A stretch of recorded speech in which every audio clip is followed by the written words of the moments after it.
श्रीशैलेशदयापात्रं दिवक्यादिगुणानं यदीन्द्रप्रवणं वन्दे रमेशां मातरं मुनिं लक्ष्मीनाथसमारम्भां नादयामुनमध्यमाम् अस्मदाचार्यपर्यन्तां वन्दे गुरुपरम्परां यो नित्यमच्युत पदाम्बुजयुग्मरुक्मव्योमोहसराणि धनायमेने अस्मद्गुरोर्भगवतोऽस्य दैकसिन्तो रामानुजस्य शरणं शरणं प्रपद्ये मातापितायुवतनेस्तनया विभूतिं सर्वं यदेव नियमेन मदन्वयानाम् आद्यस्य न कुलपतेर्वगुलाभिरामं श्रीमत्तदङ्घ्रिलं प्रणमामि मूर्ताभूतं सरश्च मगदाव्य भट्टनाथश्री भक्तिसार कुलशेखर योगिवाहान् भक्ताङ्ग्रेणं परहाळ यतीन्द्रमिश्रान् श्रीमत्पराङ्कुशमुनिं प्रणतोऽस्मि नित्यं गुरुमुखमणिदिप्य प्रागवेदानशेषान् नरपतिपरिक्लुप्तं शुल्कमादानुगामकः स्वस्वरममरुवन्द्यं रङ्गनाथस्य साक्षात् துஜிகளத்திலகம் தம் விஷ்ணு சித்தம் நமாமி மின்னார் தடமதில் சூழ் வெள்ளிபுத்தூர் என்றொருக்கால் சொன்னார் கலர்கமலம் சூடினோம் முன்னாள் கிளியறுத்தான் என்றுரைத்தோம் கெழுமையினைச் சேரும் வழியறுத்தோன் நெஞ்சமே வந்து பாண்டியன் கொண்டாட பட்டர்பிரான் வந்தான் என்று ஈண்டிய சங்கம் எடுத்தூத வேண்டிய வேதங்களோதி விரைந்து கிளியறுத்தான் பாதங்கள் யாமுடைய 10 பல்லாண்டு பல்லாண்டு பல்லாயிரத்தாண்டு பல கோடி நூறாயிரம்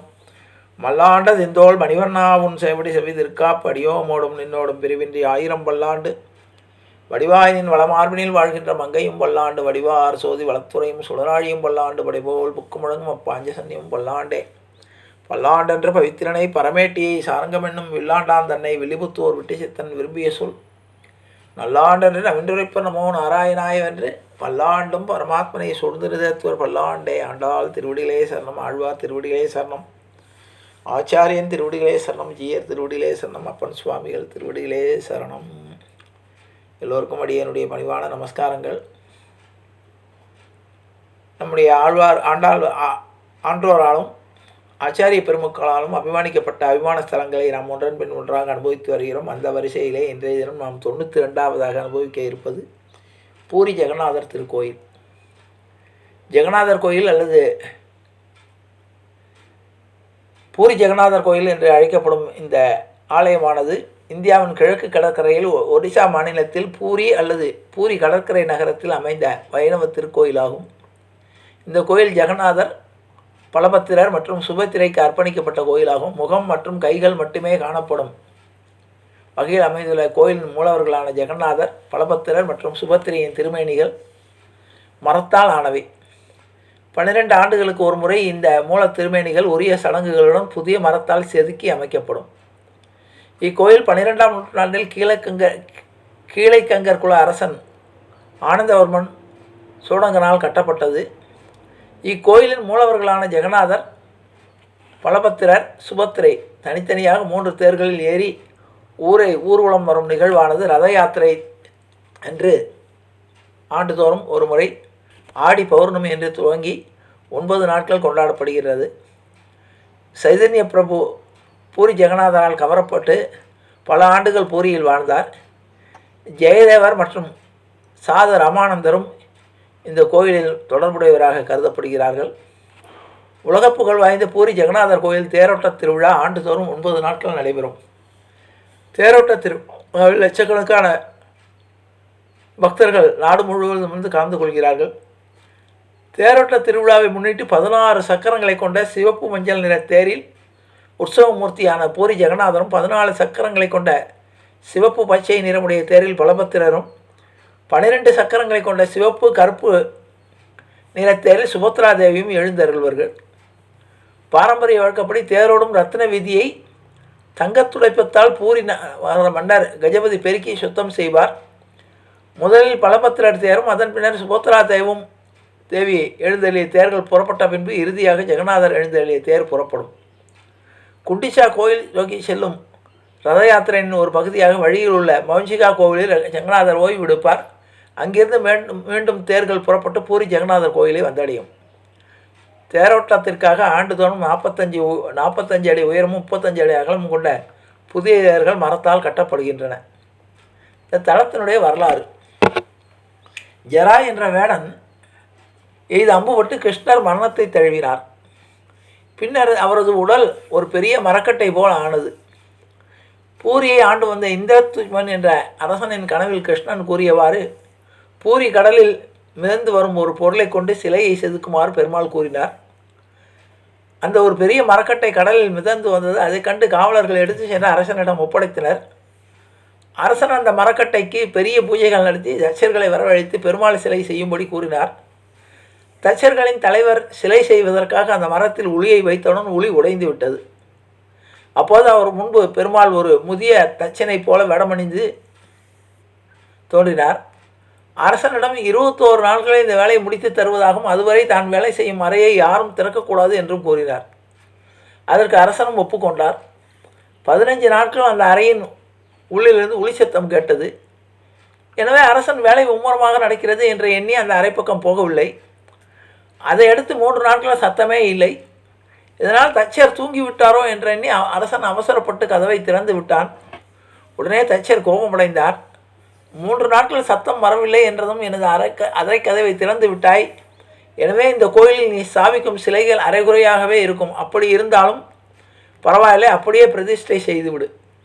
இந்த கோயிலுக்கு வருபவர்கள் சிலையை பார்த்துவிட்டு பொறுமையை கடைப்பிடிக்க வேண்டும் என்ற எண்ணத்துடன் செல்வார்கள் என்று அருள்பாலித்தார். அந்த அறையில் வேலை முடியாத நிலையில் ஜெகநாதர், பலராமன், சுபத்ரா ஆகியோரின் சிலைகள் இருந்தன. அந்த சிலைகளையே அரசர் பிரதிஷ்டை செய்தார். இந்திர தைமுகாவின் காலத்திற்கு பிறகு அவர் கட்டிய பழைய கோயில் பாழடைந்து விட்டது. அதன் பிறகும் அந்த இடத்தில் பல கோயில்கள் கட்டப்பட்டன. அவற்றையும் கடல் மூழ்கடித்து விட்டது. தற்போதைய கோயில் ஏறக்குறைய 1135 அரசர் அனந்தவர்மனால் துவங்கப்பட்டு 1200ஆம் ஆண்டில் இவரது பேரன் அனங்காபி மகாதேவ என்ற அரசனால் முடிக்கப்பட்டது. இது பஞ்சராத்திர முறைப்படி அமைக்கப்பட்ட ஆலயமாகும். இவ்வாலயத்தில் மேற்கில் 8 உலோக கலவையால் செய்யப்பட்ட நீல சக்கரம் உள்ளது. ஆலய கொடிமரம் ஏழைகளுக்கு அருள்பவன் என்னும் பொருளின் பதீத பவன் பாவனை என்று அழைக்கப்படுகிறது. இவை இரண்டையும் வணங்கினாலே ஜெகநாதரின் அருளை பூர்ணமாக பெறலாம் என்கிறார்கள். ராமாயணத்தில் ராமபிரானும் மகாபாரதத்தில் பாண்டவர்களும் இங்கே வந்து வேண்டிக் கொண்டதாக புராணங்கள் கூறுகிறது. பூரியில் கர்மாபாய் என்ற பக்தியை வசித்து வந்தால் அவளுக்கு சோதனைகள் பல இருந்தும் தினமும் அதிகாலையில் கோயிலுக்கு சென்று ஜெகநாத பெருமானை தரிசனம் செய்த பின்னே வேலைகளை தொடங்குவாள். பாண்டரங்க பக்தர் ஒருவர் கர்மாபாயின் வீட்டிற்கு வந்தார். அவருக்கு அன்னமிடும் பாக்கியம் தனக்கு கிடைத்ததை எண்ணி மகிழ்ந்தாள். உங்களுக்கு நேர்ந்த துன்பம் என்ன என்று கூறுங்கள் என்றார் வந்தவர். கர்மாபாய், எனக்கு திருமணமாகி குழந்தை பிறந்தது. ஆனால் தாய்மையடைந்த சில மாதங்களிலேயே என் கணவர் இறந்து விட்டார். இருந்தாலும் வைராக்கியத்துடன் அவனை வளர்த்து ஆளாக்கினேன். அவனுக்கு திருமணம் செய்து வைத்தேன். என் மகனும் ஒரு குழந்தைக்கு தந்தையானான். ஆனால் அப்போதும் என் வாழ்வில் விதி விளையாடியது. பேரன் பிறந்த சில மாதங்களிலேயே என் மகனும் மருமகளும் விபத்தில் சிக்கி இறந்து விட்டனர். தலையில் இடி விழுத்தது போல் அதிர்ந்து போனேன். மிகுந்த சிரமத்திற்கிடையே என் பேரனை வளர்த்து வந்தேன்.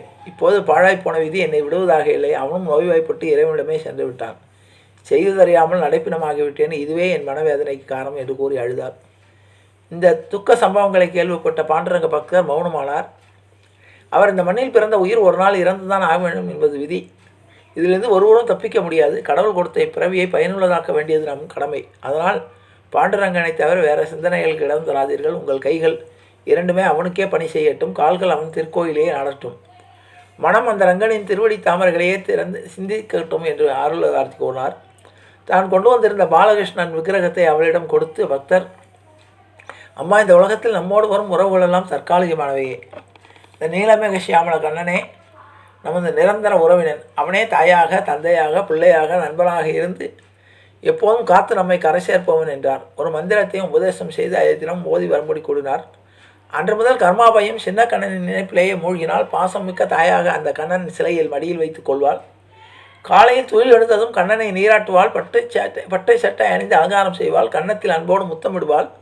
பால் அன்னம் வைத்து பாட்டு பாடி ஆராதனை செய்வாள். இதுவே அவளின் அன்றாட பணியாக மாறியது. ஒரு நாள் அவள் பொழுது புலர்ந்தது தெரியாமல் ஏதோ அசதியில் அயர்ந்து தூங்கிவிட்டாள்.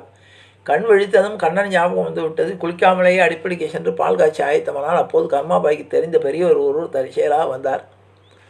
அவள் குளிக்காமல் அடுப்படியில் பால் காய்ச்சுவதை பார்த்து, பக்திக்கு ஆச்சாரம் மிக முக்கியம் என்பது தெரியாதா? காலையில் குளித்த பின்புதான் பகவானுக்கு பிரசாதம் செய்ய வேண்டும் என்பது கூட தெரியாமல் பாவம் செய்கிறாயே என்றாள். ஐயா, எங்கள் வீட்டு குட்டி கண்ணன் எழும் நேரமாகிவிட்டது. பாவம் குழந்தைக்கு பசிக்குமே என்று குளிக்காமலேயே அடுப்படிக்கு வந்து விட்டேன் என்றாள். கர்மாபாயின் பக்தியை உலகுக்கு உணர்த்த ஜெகநாதர் திருவுள்ளம் கொண்டார். அன்றிரவு கோயில் அர்ச்சகர் கனவில் தோன்றிய அவர், இவ்வூரில் கர்மாபாய் என்ற பரம பக்தியை ஒருத்தி இருக்கிறார். அவளிடம் சென்று ஆச்சாரத்தை விட பக்தி தான் முக்கியம். குளிக்காமல் செய்தாலும் அவள் படைக்கும் பால் பிரசாதத்தை விருப்பத்தோடு நான் ஏற்று மகிழ்கிறேன் என்று தெரிவிக்கும்படி ஆணையிட்டார். பொழுது புலர்ந்ததும் கர்மாபாயின் வீட்டுக்கு அர்ச்சகர் புறப்பட்டார். தான் கண்ட காட்சியை அவளிடம் தெரிவித்தார். விஷயத்தை கேட்டதும் அவர் கண்கள் குளமானது. பூஜை அறைக்கு சென்று கண்ணனின் விக்கிரகத்தை மார்போடு அணைத்து கொண்டார். அப்போது ஜெகநாத பெருமான் சங்கு சக்கரதாரியாக காட்சி கொடுத்தார். பூரி ஜெகநாதர் கோவில் வளாகத்தில் தென்மேற்கு மூலையில் ரோகிணி குண்டு அருகே விமலாதேவி சக்தி பீட பின்னது உள்ளது. இது சார்சக்தி தாம்கள் என்றும் ஆதிசக்தி பீடங்கள் என்றும் அழைக்கப்படும் முக்கியமான சக்தி பீடங்களில் ஒன்றாகும். பூரி செல்வோர் தவறாமல் இந்த தேவியையும் வழிபடுகிறார்கள். ஆதிசங்கரர் நிறுவிய 4 பீடங்களில் ஒன்றான கோவர்த்தன பீடம் பூரியில் அமைந்துள்ளது. புவனேஸ்வரத்திலிருந்து 60 கிலோமீட்டர் தொலைவில் பூரியில் உள்ள விமானத்துக்கு செல்ல மும்பை, தில்லி மற்றும் பல்வேறு ஊர்களிலிருந்து ரயில் வசதிகளும் உள்ளது. ஆகவே பூரி ஜெகநாதரை வணங்கி அவர் சிறப்புமிக்க அந்த தேர் திருவிழாவையும் நாம் கண்டு ரசித்து பூரி ஜெகநாதருடைய அருளை பெறுவோம். மற்றும் பல்வேறு ரகசியங்கள் இந்த பூரி ஜெகநாத கஷேத்திரத்திற்குள் மறைந்திருக்கிறது என்பதை கூறி எல்லோரும் பூரி ஜெகநாதருடைய தரிசனத்தை கண்டு பூரி ஜெகநாதருடைய அருளை பெறுவோம் என்று கூறி நிறைவு செய்கிறேன். ஜானகி காந்த ஸ்மரணே. ஜெய் ஜெய ராமராம். சத்குரு மகாராஜ் கி ஜெய. ஆஞ்சநேய மூர்த்தி கி ஜெய. அறியாத பிள்ளைகளும் அன்பினால் உந்தன்னை சிறுபேர் அழைத்தனம் சீரி அல்லாத இறைவாணி தாராய் பறையில் ரொம்ப வெற்றைக்கும் எழில் பிரிவிக்கும் உந்தன்னோடு உற்றுமே ஆகும் உனக்கே நாம் ஆட்சியும் மற்ற இனம் காமங்கள் மற்ற இளவரும் பாவாய் செங்கன் திருமுகத்து செல்வ திருமாலால் எங்கும் திருவள்ளுவர் பற்றி என்பொருவரும் பாவா. ஹரே ராம ஹரே ராம ராம ராம ஹரே ஹரே கிருஷ்ண ஹரே கிருஷ்ண கிருஷ்ண கிருஷ்ண ஹரே ஹரே கோவிந்தராம சங்கீர்த்தனம் கோவிந்தா ஹரி கோவிந்தா.